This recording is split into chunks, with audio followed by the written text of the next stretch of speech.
Good morning, my fellow tourists of planet Earth.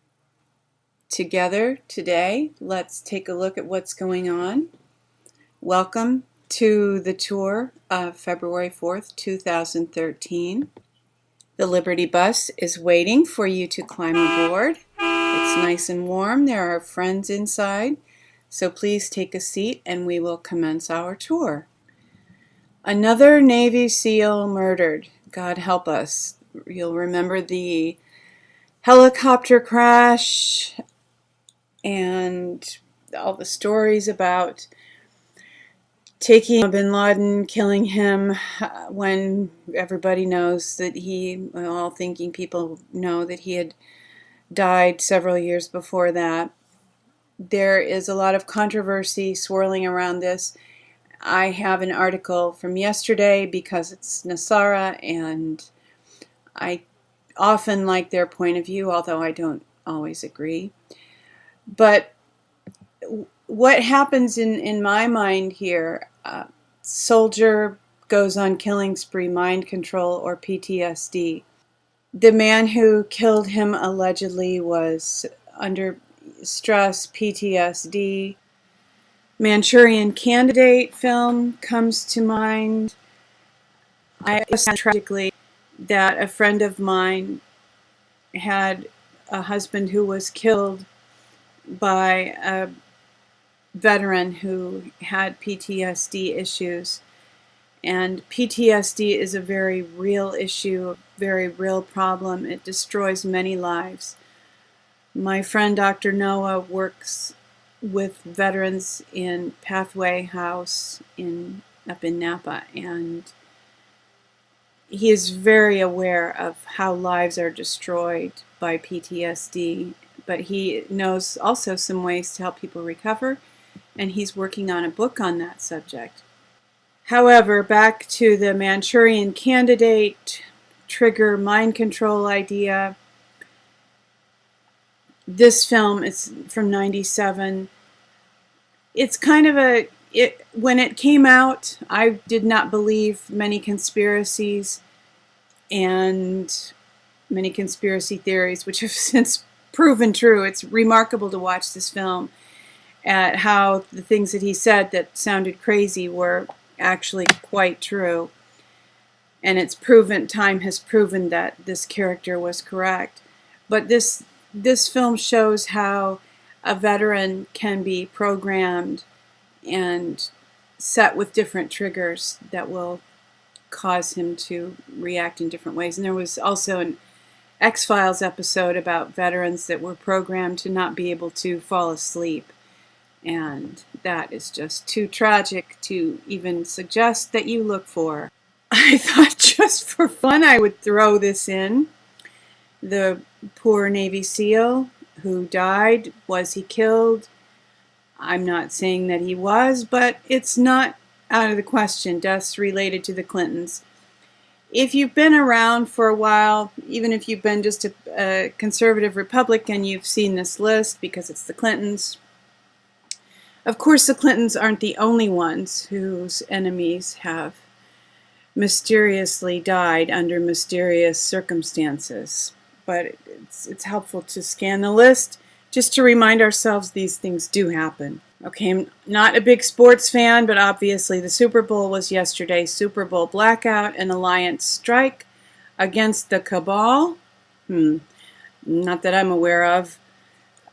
More likely that it was a reminder that we are under their control, and if somebody wants to flip the switch and the lights go out, then that happens.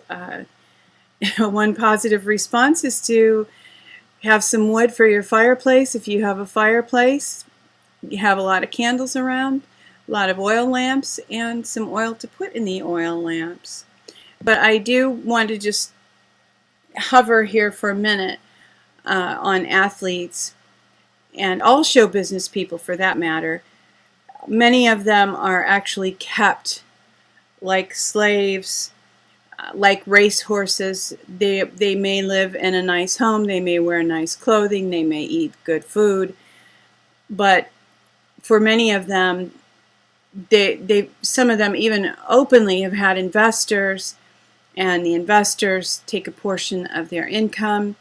Some of them more covertly, like what Bryce Taylor wrote about Barbara Streisand, Tiger Woods, and others, really are more or less just slaves who are very well kept.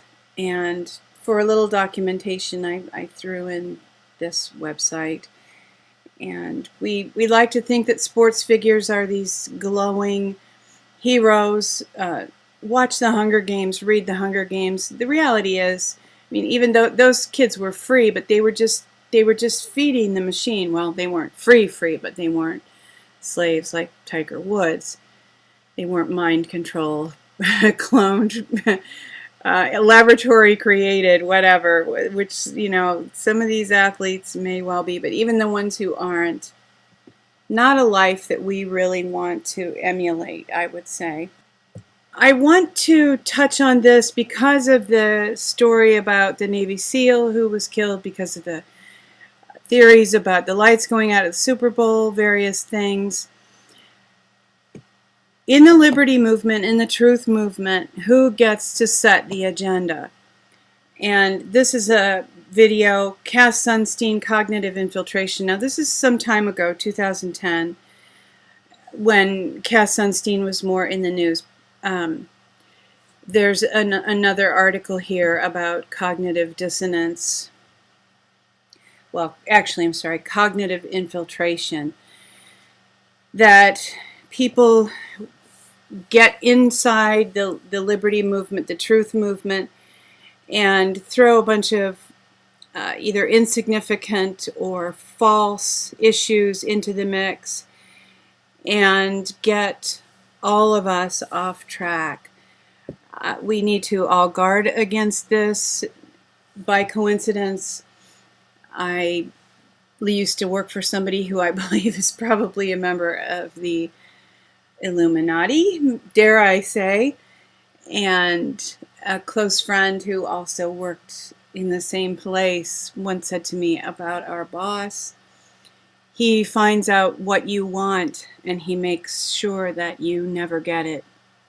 And that was not said in the context of what I am now aware of as far as people who really intentionally set people up and turn us into slaves of one kind or another. But I believe that these people who infiltrate to some extent will try to find out what we really want, promise it to us, and make sure we never get it. Perhaps Nasara, perhaps RVs.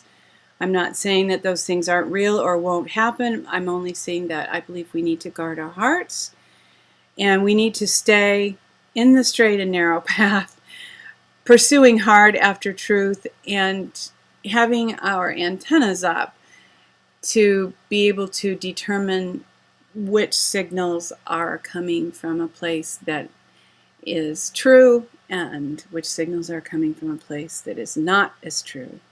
She who will walk in the dark thanks you for joining her on this little tour of February 4th, 2013. And she hopes that even if you are walking in the dark, you will have hope because the dawn is coming. And weeping may endure for a night, but hey, joy comes in the morning. Take care, pursue hard after truth, and love one another.